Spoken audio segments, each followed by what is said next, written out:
नमस्कार, आप देख रहे हैं यूपी न्यूज 9 हिंदी। आज की बड़ी खबर बिहार से है, जहां पर केंद्रीय मंत्री और लोक जनशक्ति पार्टी अध्यक्ष चिराग पासवान ने गया में महिला होमगार्ड अभ्यर्थी के साथ हुए दिल दहला देने वाले दुष्कर्म मामले को लेकर नीतीश कुमार सरकार और पुलिस प्रशासन पर जमकर हमला बोला है। चिराग पासवान ने इस घटना को गंभीर बताते हुए कहा कि बिहार में अपराध की एक श्रृंखला बन चुकी है और पुलिस प्रशासन अपराधियों के सामने पूरी तरह से नतमस्तक हो चुका है। उन्होंने साफ कहा कि हत्या, लूट, अपहरण, बलात्कार जैसी वारदातें लगातार बढ़ रही हैं और ऐसा लगता है कि सरकार, पुलिस और प्रशासन इस पर रोक लगाने में नाकामयाब हो गए हैं। उन्होंने आगे कहा कि मुझे बहुत दुख होता है कि मैं ऐसी सरकार का समर्थन कर रहा हूं, जहां अपराध पूरी तरह से बेलगाम हो चुका है। साथ ही चिराग पासवान ने इस बात पर भी चिंता जताई कि अगर यही हालात रहे तो आने वाले दिनों में बिहार की सुरक्षा स्थिति और भी अधिक खराब हो जाएगी।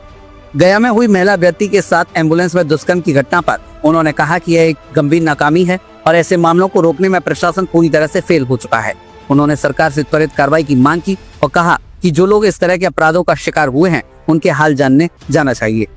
राजनीतिक रूप से ये हमले अहम है क्योंकि चिराग पासवान खुद एनडीए गठबंधन और केंद्र सरकार का हिस्सा है, जहां नीतीश कुमार मुख्यमंत्री हैं। बावजूद इसके चिराग पासवान ने खुलकर कानून व्यवस्था की खराब स्थिति पर सवाल उठाए हैं।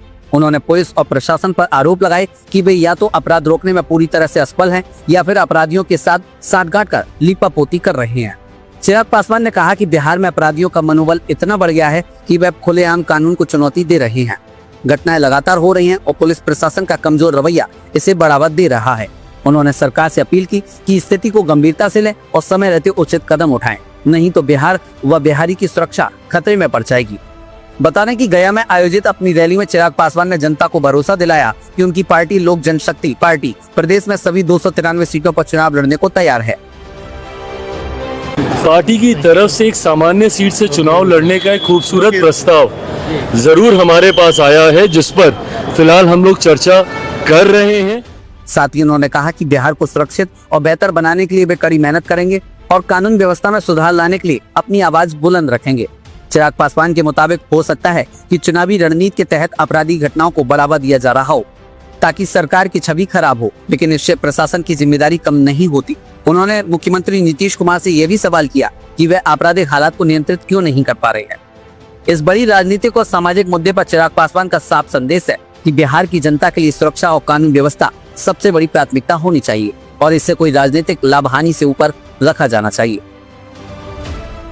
देखिए, एक के बाद एक जिस तरीके से बिहार में आपराधिक घटनाओं की एक श्रृंखला सी बन गई है और प्रशासन पूरी तरीके से नतमस्तक दिख रहा है अपराधियों के सामने। ये बात सही है कि जो ये घटना घटी है ये जितनी निंदनीय है, जितनी शर्मनाक है, कार्रवाई भी हुई है, गिरफ्तारी भी हुई है, पर पहली बात ऐसी घटनाएं घट क्यों रही हैं? बिहार में जिस तरीके से हत्या, अपहरण, लूटमार, डकैती, बलात्कार एक के बाद ऐसी श्रृंखला बन गई है और अब तो ऐसा लग रहा है जैसे प्रशासन पूरी तरीके से नाकामयाब है इन घटनाओं को रोकने के लिए। और अगर ऐसे ही चलता रहा तो ये आने वाले दिनों में एक बहुत भयावह परिस्थिति उत्पन्न कर देगा हमारे प्रदेश के लिए। उत्पन्न हो चुकी है। जिन परिवारों ने अपनों को खोया उनका हालात पूछिए, जिन बच्चियों के साथ इस तरीके से दुष्कर्म हो रहा है उनके हालात पूछिए।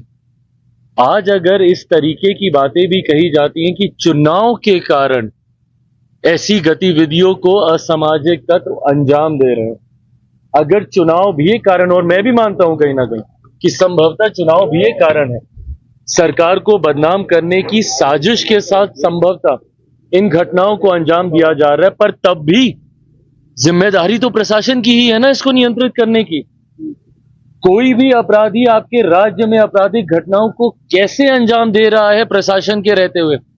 या तो फिर इसमें प्रशासन की मिली भगत है और या फिर प्रशासन इस पे लीपापोती करने का कार्य कर रहा है, और या फिर पूरी तरीके से प्रशासन निकम्मा हो चुका है और अब इनके बस का नहीं है बिहार और बिहारियों को सुरक्षित रखना। ऐसे में पुनः एक बार मैं बिहार सरकार से आग्रह करूंगा, जरूरी है समय रहते हम लोगों को इसके ऊपर कार्रवाई करने की।